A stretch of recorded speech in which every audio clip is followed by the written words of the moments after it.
If you love wood decor in your home, this tutorial takes wooden dowels to a whole new level. Hi there everyone, and welcome back. Once again, today I am sharing another candle holder DIY with you. I turned this wooden wreath into a cute candle holder to be used as a centerpiece. However, you could totally keep the candles off and hang it on your door for a holiday wreath as well. First off, I went to my local Home Depot and purchased some dowels. I got 5 dowels, all different thicknesses. To start, I traced around a round object to create a template for my wreath. Then I started cutting my dowels, making sure they were all between 1 inch to 1.5 inches in height. They don't need to be the exact height or length. It's actually better to have different lengths. I started cutting my thickest dowel first and began arranging them around the circle I traced.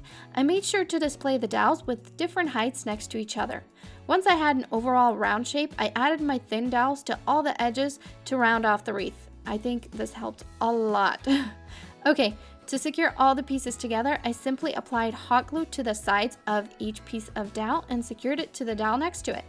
Another option is to glue your dowels to a pre-cut piece of cardboard. This would make it more durable and great for a big wreath. However, I didn't want any visible cardboard on the bottom, so I decided to attach the wood pieces to each other. Next, I spray painted my copper tube caps. If you watched my last video, I talked about this as well. You can find them at almost any hardware store in the plumbing section, and they work perfect to hold candles. Okay, to attach my tube caps, I added a dab of E6000 glue to the bottom and attached them to the thickest dowels. Then I added these cute little Christmas trees I found at Hobby Lobby and a few cute little snowmen.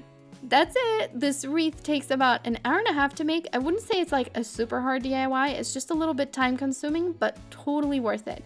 I love how simple the wood looks. Give me a thumbs up if you like this video. Thanks for tuning in. I'll see you all next time. Bye!